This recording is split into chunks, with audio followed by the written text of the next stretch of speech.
What was the weirdest rule you had to follow in school?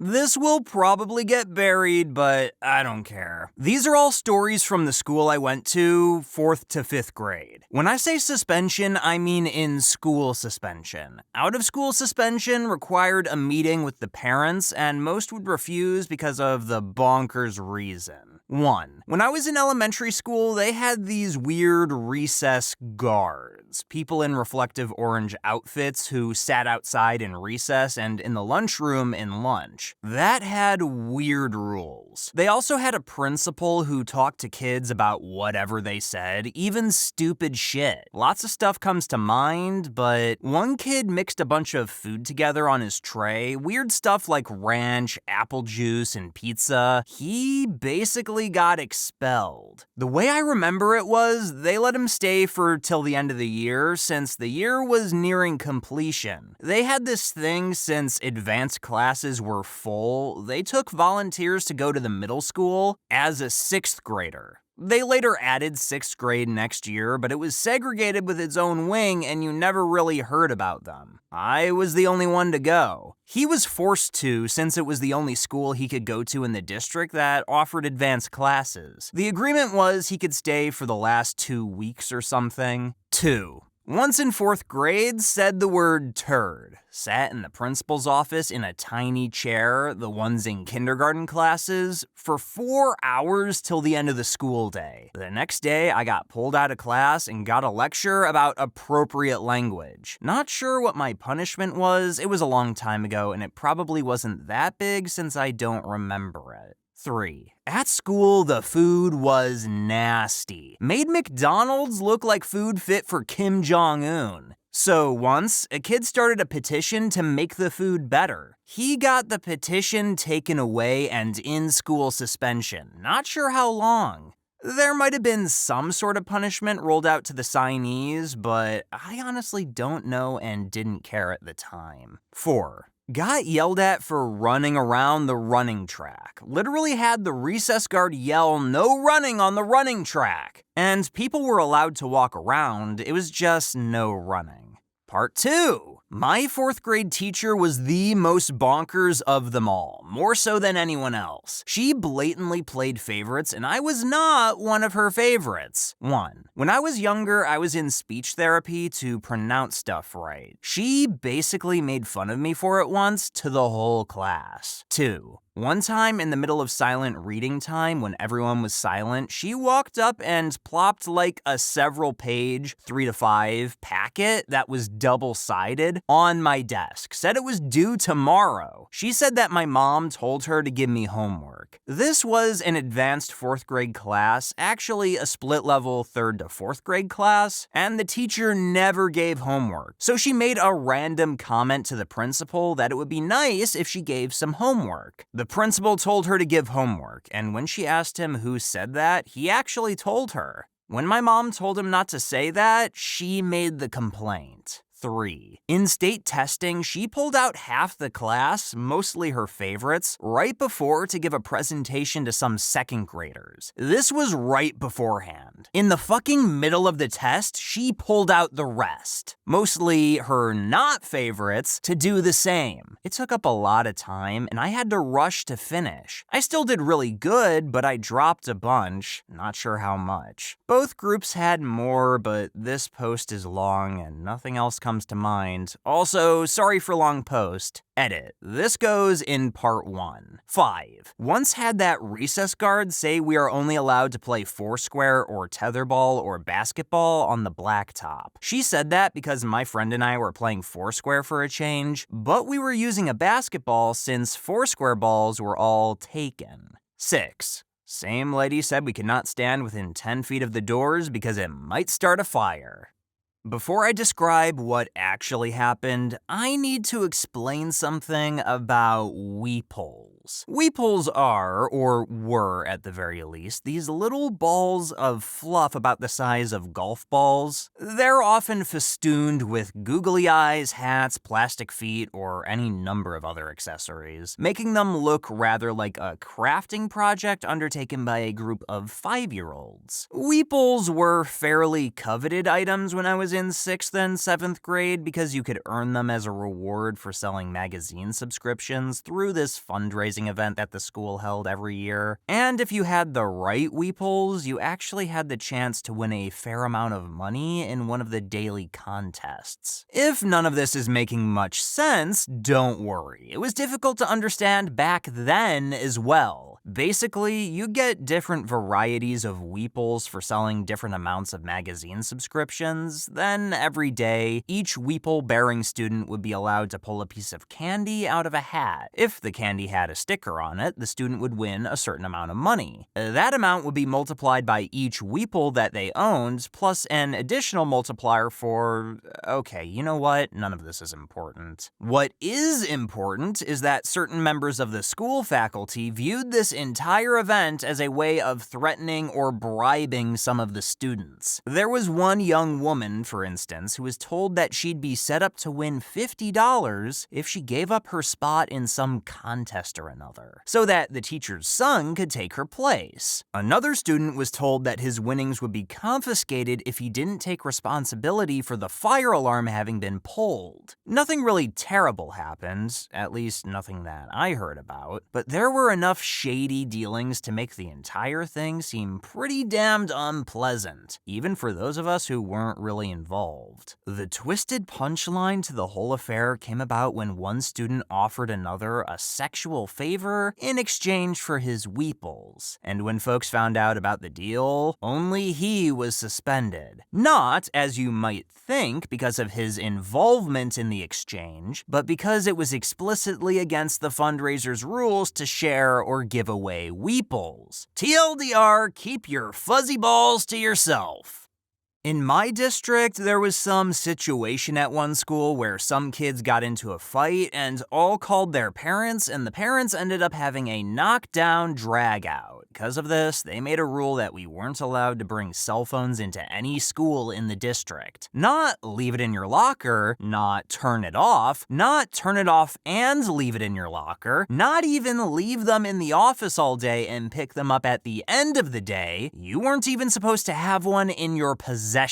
But this was an urban school district that didn't do neighborhood schools, and some of the schools, including mine, were located in sketchy areas. Almost no one had cars or rode to school in them, and only a handful had school buses. The rest of us got free passes to ride the city buses. Yep, they basically told us to ride the public buses through sketchy areas, sometimes well after dark, in the case of extracurriculars, without any kind of emergency communication because, clearly, if a couple of teens misuse their phones, it means the tens of thousands of other students in the district can't be trusted either. We all ignored the rule. Half our parents actually encouraged us to ignore it because they were more concerned about our safety than some stupid rule. Most of the school staff ignored it unless they actually caught someone using it during class. We had security checks like twice a year, and everyone knew how to hide their phones for those. My senior year, they changed the rule from may not possess or use to may not use, display, or activate cell phones. My best guess is they either got tired of dealing with the amount of hassle that came with confiscating everyone's phone, or enough parents finally complained.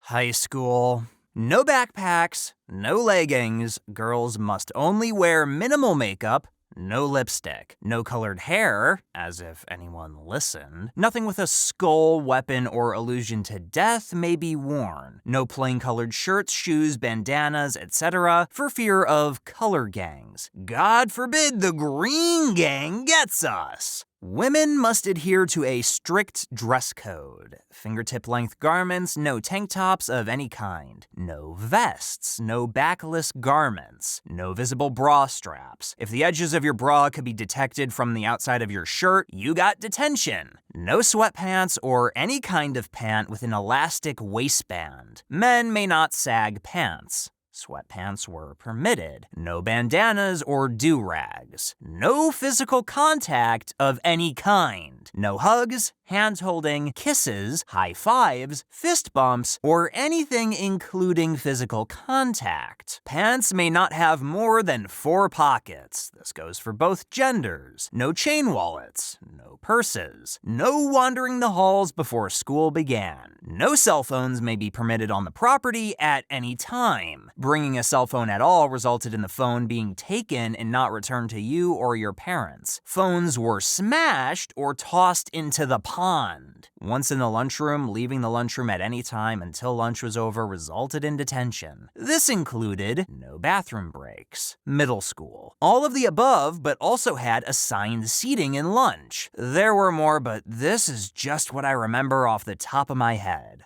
When I was in elementary school, we had a rule that kids were strictly not allowed to touch rocks. No rocks. Not pebbles, not big rocks, no rocks. I got put in timeout a few times for touching rocks. The problem was our playground was built on a pebble pit. If you fell or wanted to sit on the ground to play, you could very well be singled out and punished for touching rocks. It was a huge tattle fest too. Kids would catch each other touching the rocks and run to tell the PE coaches, who would immediately interrogate you. Did you touch rocks? Tell me the truth. I found a really cool rock in first grade and decided to show it to my coach. I told her it looked like an alligator's skull. She smiled at me, took the rock, and chucked it as far as she could, then bitterly told me, "Don't touch rocks." If you kept touching rocks, you'd be made to walk around the playground in circles sometimes until you had sufficiently learned your lesson. I once walked in circles with a few other kids until playground time was over. It felt like forever, but it was probably like 15 minutes. TLDR, my school had a don't touch any rocks rule. Edit for those asking, as far as I know, they never told us why. Maybe they had a good reason, I don't know. All I know is that rock touching was forbidden. No putting clothes or food in lockers. No using lockers in the morning or between classes. No wearing glasses with frames thicker than 1 centimeter. You must wear black leather shoes and the soles must be thicker than 1.5 centimeters. Yes, they really enforced this. Lunch was from 11:40 to 12:40. So you had to stay in the classroom for the first 20 minutes, then you could either stay in the classroom or go to the playground for the next 20 minutes. But after 12:20, you must go down to the playground and must not eat in the classroom, or else you'd get punished. Our school was afraid of us falling down the corridor as the barriers aren't strong enough, so they drew a line on the side of the corridor which you can't cross. Catholic Girls' School, Hong Kong. I could go on. No keychains. School dress must be 1 inch or more longer than your knee length. Only white socks were allowed, with no patterns on them. Must tie up your hair, if over shoulder length, with only black or blue hair ties. You must have a doctor's letter if you don't come to school for 2 days or above. Actually, some of these rules are quite common in schools in Hong Kong. Oh, and we sat in single file too. Our high school got a wild hair up their collective asses that we were spending too much time in the bathrooms. So they tried to set up a bathroom schedule where you could only use them during certain hours of the day without a pass. And to get a pass, you had to convince a member of the staff that you really had to go. They had staff members guarding the bathrooms to make sure you had a pass to use the bathroom. It wasn't until a combination of classroom walkouts, bathroom sit-ins, citations of laws, parent complaints, and several insinuations that the rule was somehow racist that they gave in and rescinded the rule. Edit. I've been getting a lot of questions about how the policy, being universal, could be construed as racist. The issue of race came up when it became apparent that certain staff members made it more difficult for non-white students to receive a bathroom pass, i.e., a white student just had to ask, whereas a black student would be grilled on the whys and wherefores of their bathroom needs. This was a very small group of teachers, but even one was too many. Edit 2. Whys and wherefores, while redundant, is still a proper idiom. The high school I went to had mufti. no uniform, which is exceptionally rare for Australia, at least before they became a senior campus and introduced a uniform. You weren't allowed to wear singlets or tank tops, both guys and girls, however, which just seemed really absurd to me thinking on it now. It gets to 40 plus degrees Celsius here, so you just had to swelter. Why even have mufti if you enforce overly conservative rules? Then on the flip side, when they introduced uniforms, they didn't introduce any warm clothing besides a super thin blazer, so you just had to suck it up and freeze your tits off during winter, which drops to about 5 degrees. Or get carded if you desperately wore a warmer, non-uniform jumper. Similar thing happened at my primary, elementary school, which didn't even have any overwear. Just remembered another thing which wasn't school-wide. My maths teacher would put people on detention for yawning continuously, conflating it with rudeness. It's a fucking involuntary bodily function, you mad woman! It was a Catholic school, and when we got a new principal, the uniform rules got super strict. Everyone had to have the special polo with the school name embroidered on it, but until 5th grade, the girls wore a vest that covered up the area that was embroidered, so no one really followed that rule. But the new principal would literally walk up to as many girls as possible and lift up their vests so she could check to make sure we were in uniform. We were also given like 4 hairstyles we were allowed to have: straight down, ponytail, French braid, or headband, with the rubber band or headband being either blue, black, white, or gold. We were also told that we could only buy 1 of 2 brands of white sneakers for gym. Jewelry had to be pre-approved, and there was to be absolutely no nail polish. It went from laid back to super strict for no reason. In my elementary school, you weren't allowed to stand up and go to the bathroom, playground, to throw away some trash, or even just pick up something you dropped without permission from the lunch monitors. And if you didn't eat enough of your food, then they would never ever give you permission. Like one time, my sister and I were sitting on either side of our friend, and she wanted to get my attention, so she tried to tap my shoulder. But I guess when she did it, she kind of lifted off of her seat, barely, and one of the ladies saw it and started yelling at her and put her in timeout. It also happened to me a few times. I've also cried a lot of tears because I hadn't eaten enough of my food, so I couldn't play.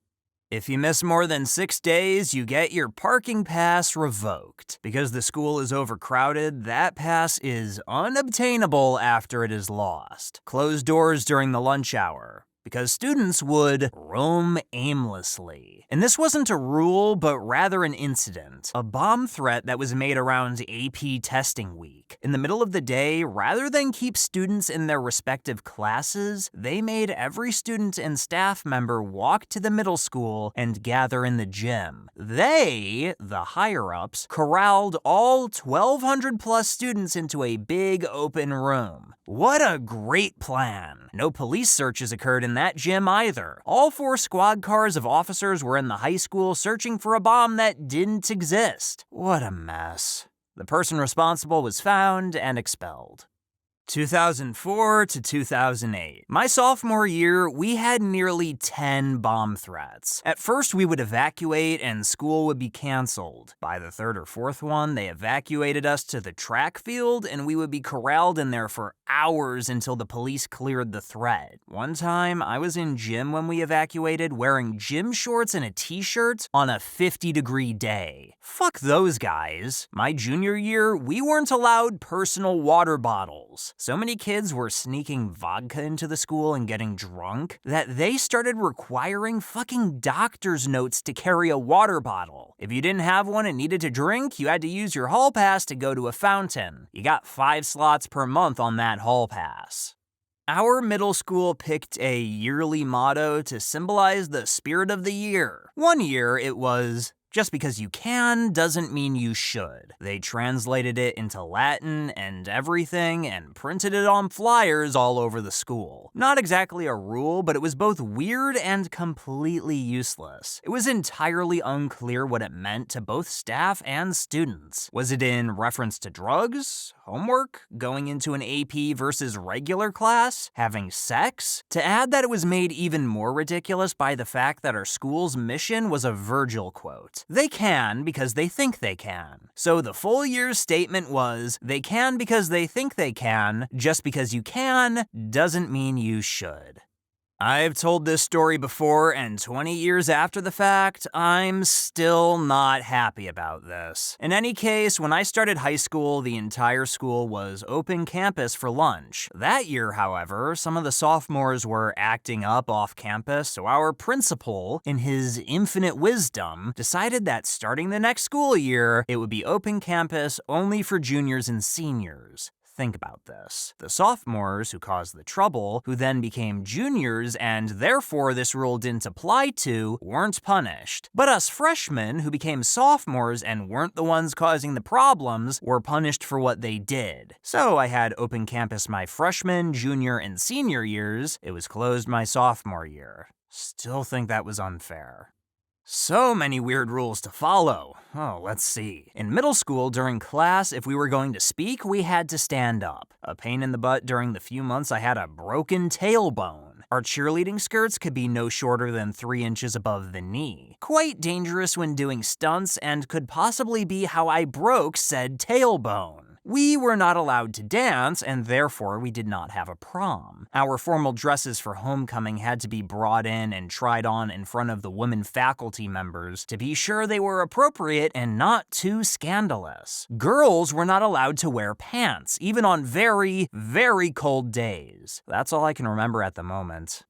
Your undershirt had to be white. We had a dress code at my school where you had to wear a collared shirt. They didn't really care about the color or the design much, except you couldn't have really big words or designs on them. One day, I actually got written up because I had on a black shirt underneath my polo. The dean that wrote me up really hated me, so of course it was a really obscure rule that no one really cared about, but he liked to get me in trouble for whatever dress code violation he could. I even got voted most likely to be out of dress code my senior year. I got in trouble so much. My high school started to do a school shooter drill twice a semester my senior year. They had a dude come in the front door during lunch, blow an air horn, and shout, "This is a shooter drill. Run." He had a water gun and would shoot kids with it and then tell them they had been killed. Me and my friends casually finished our lunch as he shot us, then left out the kitchen side door to leave the building. Half the senior class ended up leaving as they had this guy go through half the school and through the freshman center over the course of half an hour. It was pretty ridiculous and happened several times, usually during lunch. My senior year of high school, the kids used to skip class by going to use the bathroom and never come back in hopes the teacher didn't notice they left. To try and stop this, they made us sign a timeout log. Not that weird, right? Well, when that eventually did nothing to stop kids skipping, they started to make us carry around trackers to monitor our locations. They would even come and check on us if we were standing still anywhere outside of class for more than 5 minutes. Eventually, the kids rejected Big Brother and just smashed them all at the same time. Cost too much to replace, and they couldn't punish us all. In my old primary school, their solution to every playground accident was to put a fence up. Child tripped on a tree root? Put a fence around the tree. Child slipped on some mulch in the garden. Better set up a 6-foot-high perimeter around the entire garden. Oh, what's that? Someone pushed another student off of a bench-high ledge? Let's put up spiked stockade-style poles to prevent that from happening again. It got so out of hand with so many playground restrictions, the parents started insisting the removal of most of them. Bonus: the children's name for the principal was Mr. Penison. No hugging. All of the girls in elementary school, including myself, would hug each other if we were friends. We would also hug certain teachers because some were really amazing people and helped out less fortunate students like me. We were only allowed to fist bump. Both the teachers and students did it anyway, despite the principal monitoring the hallways all the time to try and stop it. Fuck you, Miss McRae! To those asking, this was in the Halton region of Ontario, Canada.